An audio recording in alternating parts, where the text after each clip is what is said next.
ازاي حفظت 12 جزء قرآن في 16 يوم بس؟ قررت احفظ المصحف كامل في رمضان 30 جزء في 30 يوم، كل يوم جزء، وانا قايل لكم التجربه كامله عشان تستفيدوا منها، ودي اكتر نصايح هتساعدكم في الحفظ. بصوا بقى، انا قبل ما ابدا انا اتفرجت على دوره كامله 5 ساعات عن اسرار واتقان الحفظ، وده الملخص بتاعها. فانت بقى لو عايز تحفظ في رمضان او بعد رمضان، او تعرف حد عايز يحفظ او حد عارف حد عايز يحفظ، فالفيديو ده ليك. هو جاي جاي.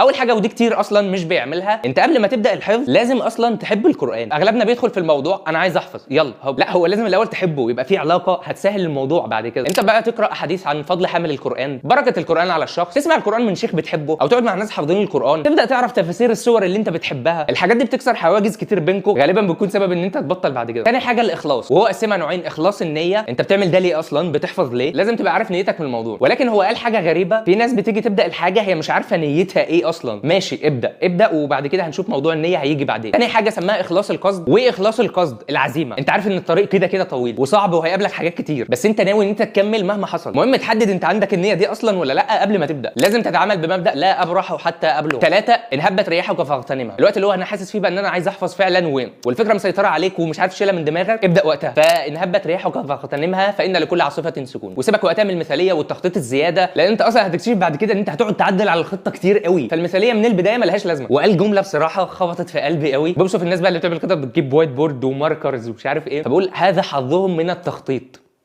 شكرا، بس هو الحظ بتاعه في التخطيط خلاص. انا نفسي لو كنت اتمسكت بالمثاليه ما كنتش هبدا البروجكت ده اصلا من البدايه. وافتكر ان المنهجيه احسن من العشوائيه، بس العشوائيه احسن من مفيش. 4 لازم شيخ، لازم شيخ لازم شيخ لازم شيخ. الشيخ لوحده فعلا نص الطريق، هيوفر عليك وقت كتير، هيعرفك غلطاتك بسرعه، هيحط لك احسن خطه ليك انت على حسب وقتك وقدراتك، ودي مهمه. وكمان بيزود الالتزام عندك، ان انت في حد هتسمع عليه عكس ما تكون لوحدك فما بتكملش. ودي رساله مهمه جدا جدا للناس اللي زيي اللي كانت حافظه اصلا قبل كده وفضلوا يحاولوا كتير مع نفسهم من غير شيخ او اونلاين في البرامج برضو عادي. بنسبه 99 عمركم ما هتعملوها لان جربتهم كتير. فلازم شيخ يا جماعه. خلاص جبت الشيخ وعملت خطه وجدول ليك للحفظ وهنمشي قد ايه وكل اسبوع قد ايه، بس التزم بالجدول، مالكش دعوه باي حاجه بعد كده. هيجي لك بقى حد يقول لك خطه احسن وما اعرفش ده انا بحفظ بطريقه ايه، مالكش دعوه، خليك في اللي انت فيه. الفكره ان ما ينفعش تلبس توب حد، طب ممكن خطه مناسبه لحد تاني لقدراته ووقته عمرها ما هتكون مناسبه ليك. هي هتبان حلوه بس هي مش مناسبه ليك. يعني مثلا في التحدي ده قدراتي ووقتي ومرجعيتي السابقه تسمح لي ان انا اعمل ده، لان اصلا كنت حافظه قبل كده. فخليك في الخطه بتاعتك وما تلبسش توب حد. والخطه في بدايتها هتكون صعبه جدا، يعني انت هتقابل في البدايه مشاكل كتير قوي، بس افتكر ان الانتقال من العشوائيه الى المنهجيه صعب جدا بصراحه. حاجه كمان في موضوع الخطه، مالكش دعوه بكلام الناس، هتسمع كلام الناس كتير جدا، اللي بينظر واللي حاقد واللي حاسد واللي حاقد في صوره ناصح واللي جاهل في صوره ناصح، فمالكش دعوه، انت مع الشيخ بتاعك التزم بالخطه ووشك للجدار. وكمان لازم تبقى فاهم ان الخطه بنسبه 99% هتاخد وقت اطول من الوقت اللي انتوا حددتوه. هيجي اوقات فتور، اوقات تعب، ظروف، حاجات هترجع لها. تقبل الموضوع ده الطبيعي،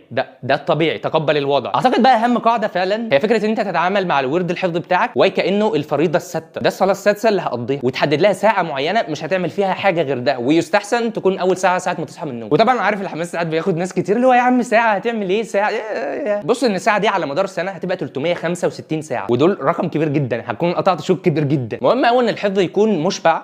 خلاص انت حصل له ساتيوريشن، انت حفظت صفحه بعد ما كررتها 20 مره، هاتهم 5 كمان بقى بعدها، وموزع اللي هو لو انا هكررها مثلا 50 مره ما ينفعش يبقوا في قاعده واحده، 3 احسن من واحده و5 احسن من 3. وكنت عملت اصلا فيديو عن الموضوع ده، ان ده احسن تقنيه في المذاكره او الحفظ، اسمها التكرار المتباعد، هتلاقوها على البيت. اهم حاجه بقى في الحفظ ان انت تحفظ فعلا، تدي الحفظ نفسه حقه، عشان لما تيجي تراجع ما تلاقيش نفسك لسه بتحفظ تاني وتفتكر ان انت نسيت، مع ان انت اصلا من البدايه ما حفظتش.